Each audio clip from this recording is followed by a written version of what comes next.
This is a quick demo of cross-cluster replication using Scribe. What we see here is I have two clusters. I have a primary cluster in this first window running in US West, and over here in the other window I have a secondary cluster running in US East. And what we're going to do is use Scribe to ensure that our data is replicated so that we can move an application between clusters if necessary. So let's start by taking a look at our primary cluster.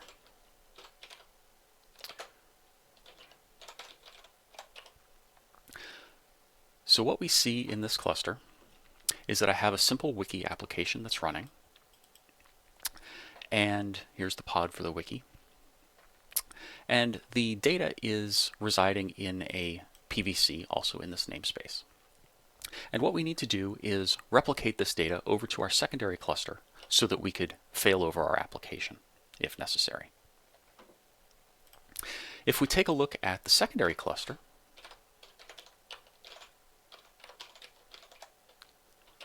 what we'll see over here is that we have the same application deployed. However, it's currently scaled down to 0, and you'll also notice that it doesn't have any PVC associated with it because we haven't replicated our data over here yet. So, like we saw earlier in the slides, let's go ahead and set up Scribe to do the replication. So first thing that we're going to do is set up the replication destination over here on the secondary cluster. When we take a look at the Scribe CR, what we see is that we're asking it to create a 10 gig volume for the incoming data, and then with each sync iteration to preserve a point-in-time image via snapshot. So let's go ahead and add that to the cluster.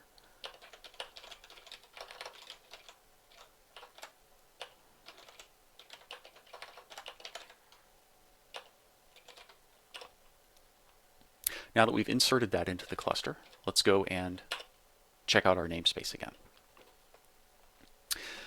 Now what we see is here's that replication destination that we just created, and the operator has taken that and it's working on setting up the infrastructure necessary to accept the incoming transfers.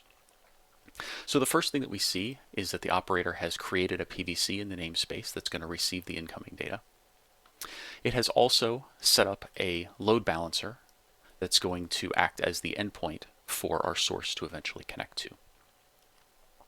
And in a minute, once this PVC finishes binding, we should see the rsync pod start up. So there we have our PVC, and we have the rsync data mover pod that is currently spinning up. And so that's actually going to accept the connection from the remote side. All right, so now that that's done, let's take a look at the custom resource.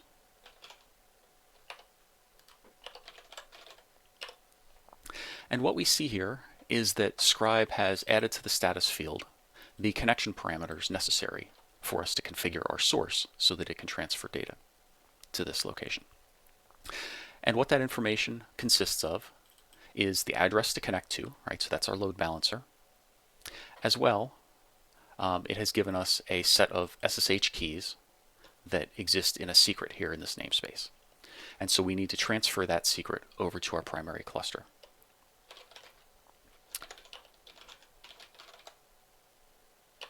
So what I'm going to do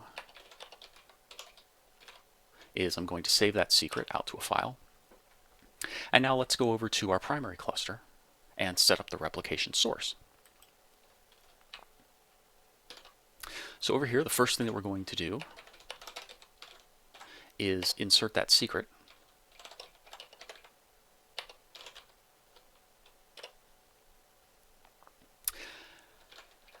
And now let's edit the replication source CR. Okay, what this is going to do is define what data we need to replicate. So the first thing that we'll notice here is we're specifying a source PVC to replicate. That is our wiki's PVC. We've set up a schedule to replicate once every 2 minutes to our secondary site. And then we need to specify the SSH keys, which was in that secret that we just inserted. And then the thing that I need to change, which is the actual address to connect to. So we're just going to go and copy that from what the replication destination provided. And we should be all set.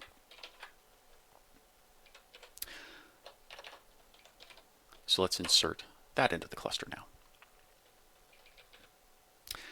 And now if we go and take a look at our primary namespace, we'll see that the operator has started to work here. And so it is just spinning up the first replication of data from our primary over to the secondary. And so what it has done is it has created a volume snapshot from the application's PVC. And currently we're waiting for that snapshot to become ready. But once that finishes, it will be turned back into a PVC for use by Scribe, and then that will get picked up by the source rsync data mover and sent over to the other side. In the meantime, let's take a look at our application. So this is the endpoint for our application running on our primary cluster. And here we see it's just a simple wiki. We can come and we can edit the data. And we see that makes changes. And eventually those changes will get replicated over to the other side. So it looks like right now Scribe is in the process of replicating data over to the remote site. While that happens, let's go and see what's going on over here. So we are awaiting that first transfer still.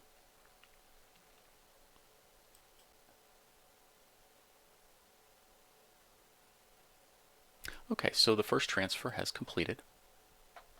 And what we see over here is that there's now a volume snapshot on the secondary cluster that has a copy of that data that was replicated. And if we look back here at the source, what we see is that we are going to be starting another replication iteration very shortly. And it's probably this next iteration that's going to copy our little wiki change across. So we will check back in a minute.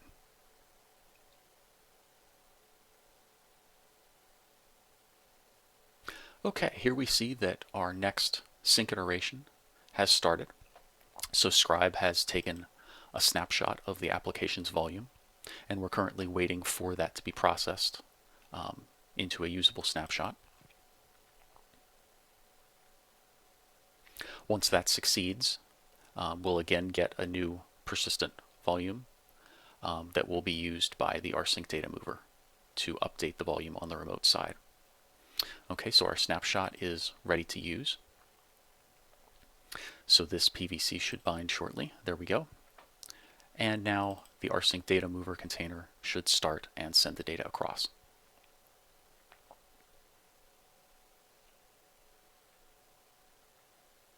There we go. Now over here on the remote site, it has updated the volume snapshot to contain the most recent data. But let's go and take a look again at our replication destination, CR. And again, take a look at the status. And what we see is this latest image field. And that always tells us what the most recent volume snapshot is, so that if we want to spin up our application, we can do that.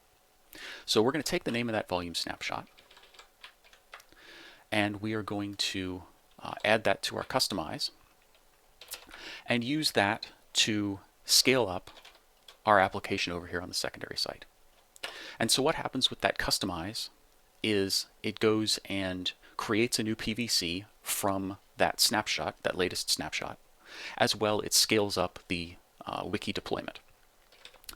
So if we go back and look at the namespace again, what we'll see is we now have a PVC for our wiki that was again created by that snapshot that we copied the name in for.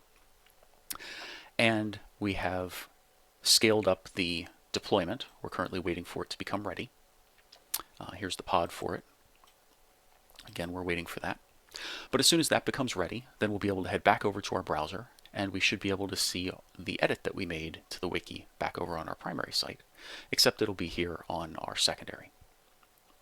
Okay, our pod is ready, so I'm going to copy the address here for our secondary site. This was the primary with our little edit.